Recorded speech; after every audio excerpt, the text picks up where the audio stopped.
Welcome back. Russia plays a pivotal part in Europe's energy supplies as it provides the continent with 45% of its natural gas, 45% of its coal and 25% of its oil.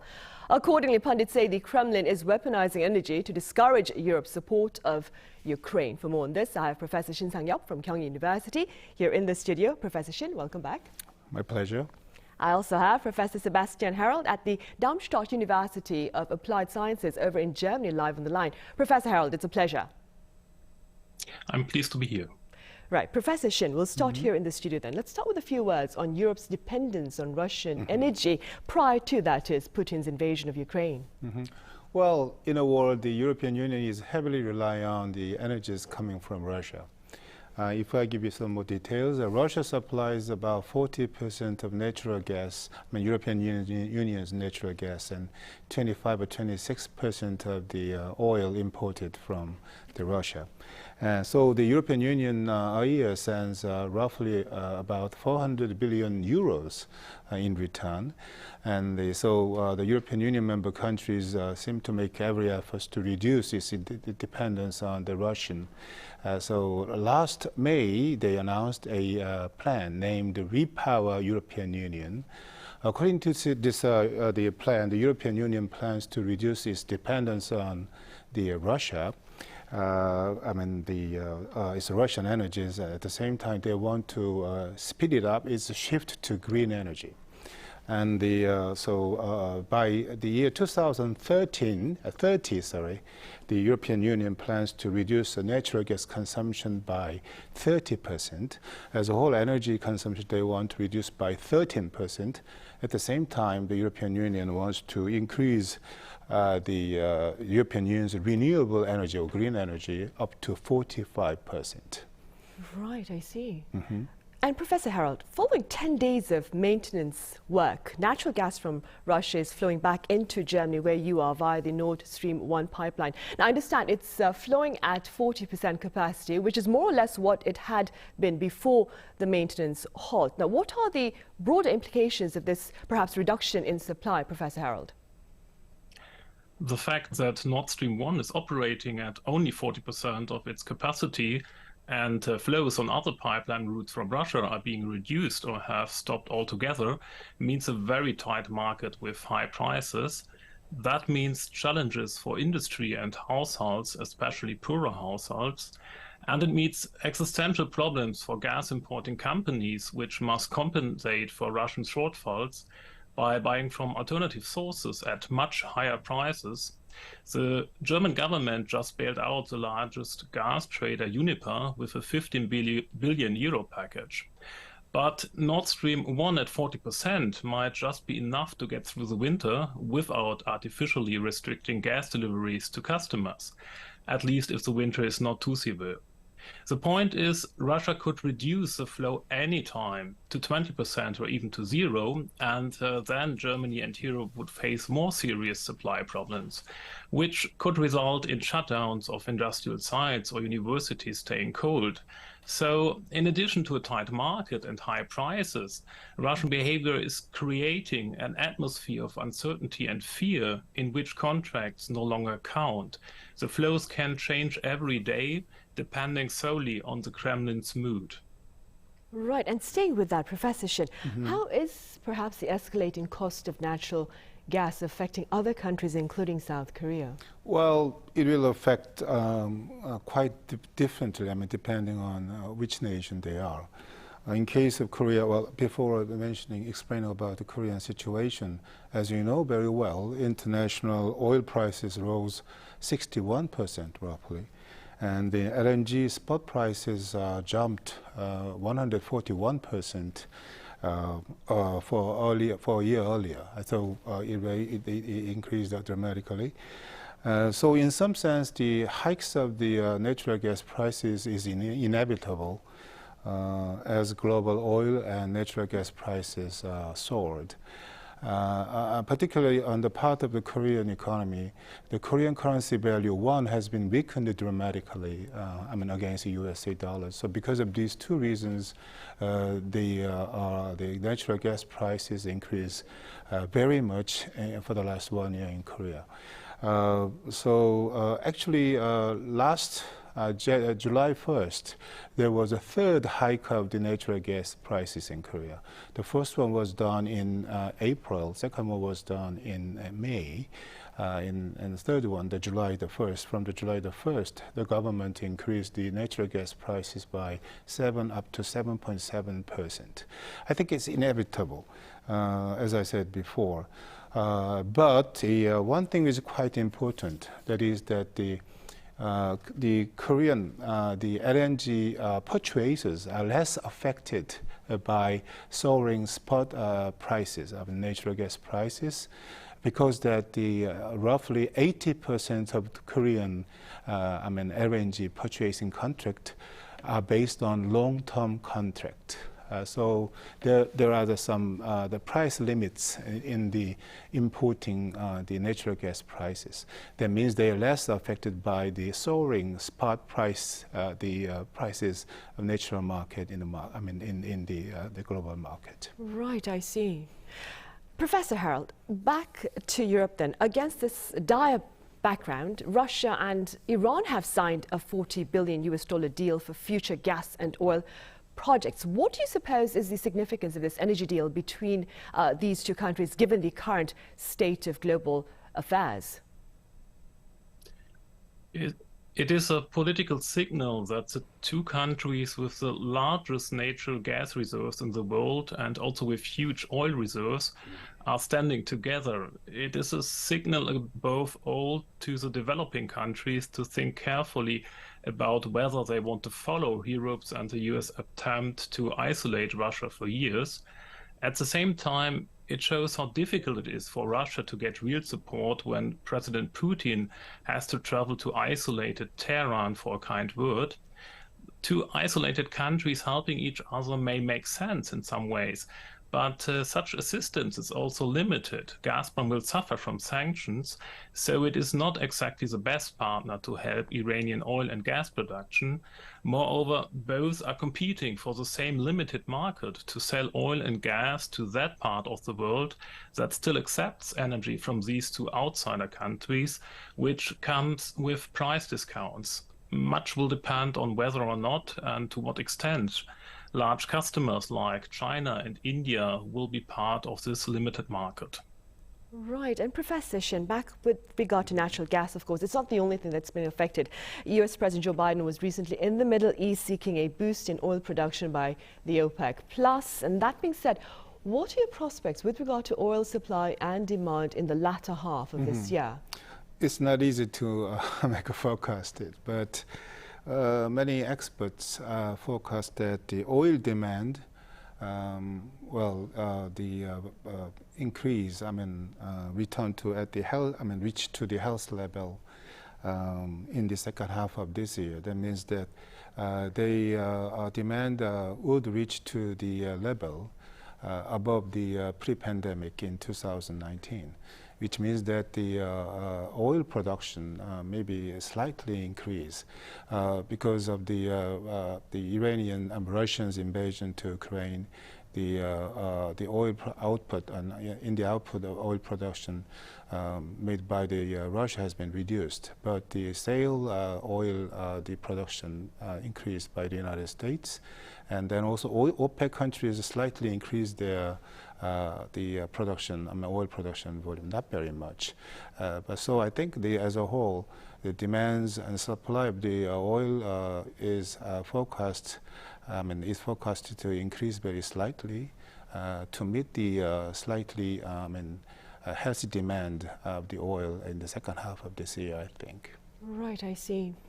Professor Herold, the Biden administration has been urging for a cap on the price of Russian crude oil. Now, there is a bit of debate over this particular cap, with some energy experts claiming it would serve to push prices up further. What are your thoughts? The aim to set politically a price for Russian oil significantly under the world market price could only work if all relevant consuming countries would strongly act together. Then it would be a take it or leave it decision for Russia. and maybe Russia would choose to take it. And even then, the consuming countries would have to decide who gets how much of the discounted oil. But if we look to the current situation in the world, it seems quite unlikely that all consuming countries will act together. And so Russia could sell its oil to countries that are willing to pay more than the price cap, but less than the regular world market price.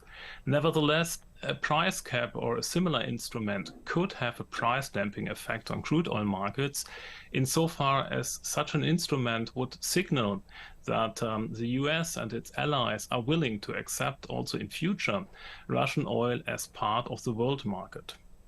Right, and speaking about support for that, Professor Shin, Finance Minister Kyung Hee has pledged that Seoul's support of U.S. Treasury Secretary Janet Yellen's proposal for a cap, that is, on Russian crude oil. How does this support, do you think, look to affect Korea's future energy imports from Russia? Well, we have to wait for a while, but I think the impact could be quite limited because, first of all, as you know very well, last June, G7 member countries, G7 leaders reached to a broad agreement to seek ways to reduce the, impose a price cap on the Russian oil. But they do work further on the technical options of how to deliberate. I mean, that they just agreed to decide they impose the price cap on the Russian oil, but still many things to remain to realize as a policy, effective policy, I think. And the objectives of this, the agreement was to reduce the Russian revenues from oil exports. But I think, as I said before, we have to wait for a while until we see the policy as a real policy.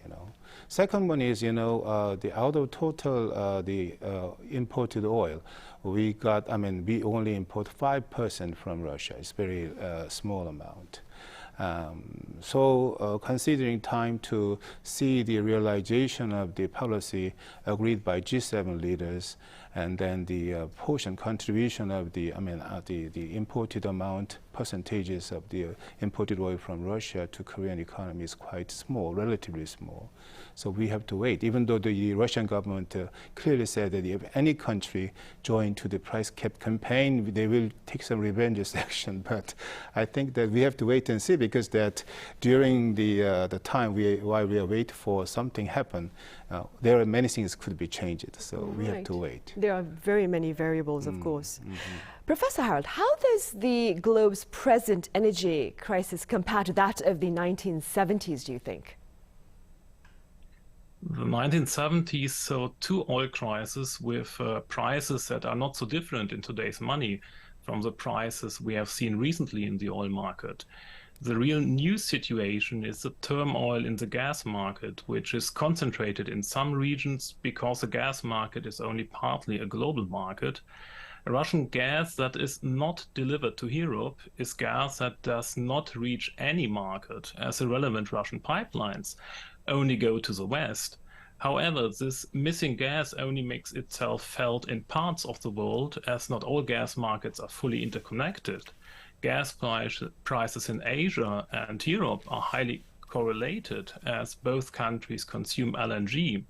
The US, on the other hand, is an LNG exporter with only limited export capacity, which is not enough to align prices. Gas prices there are much lower. So we have different economic concerns in different parts of the world. The US is concerned about high prices following sanctions on Russian oil, which is a concern about absolute price levels that could anger voters. Europe and Asia are also very concerned about absolute prices, but also very much about relative prices. How much more do their companies have to pay for natural gas compared to US competitors? Right, a very valid point right there. Meanwhile, Professor Shin, how should South Korea seek to navigate the current climate of energy challenges? Well, it is fact that we don't have many options at the moment, but we have to make efforts to reduce the energy consumption on the short-term basis. And another one, I want to emphasize that, the European Union member countries want to diversify the source of the imports of the oil and natural gases, mainly the Western African countries like Nigeria, and then the Senegal, Angola, and those countries. And we have also make efforts to diversify the sources of energy, importing countries. On the long-term basis, the government has emphasized already, but we have to develop, shift our energy policy from fossil the energy to the green energy, also renewable energy sources. That will be one of the a few remaining solutions to overcome the energy crisis. Right, and we'll keep our fingers crossed for that, of course. Professor Herold, how is Germany working to overcome its plight with regard to energy amid the current heat wave, and also, of course, ahead of the upcoming winter season? At the moment, the German government is trying to prepare for the next winter and at the same time to set the course for additional infrastructure in LNG and in renewable energies. In the short term, Germany is trying to replenish its rather extensive natural gas storage facilities over the summer. Then the German government wants to ensure that the gas market continues to function. In addition to financial aid for some energy companies, this means government control of German Gazprom subsidiaries. A big issue, of course, is to use less natural gas. Coal-fired power plants are to be allowed to operate longer. Public buildings are to be heated only at lower temperatures. Citizens are also being asked to reduce their heating needs. And in the event of a real shortage, plans are being drawn up for which industrial consumers should be shut down first. Yes, the winter could be tough, and in the worst case, it would cost a few percentage points of GDP. But there will be no economic collapse, and unlike in Ukraine, it is not a matter of life and death.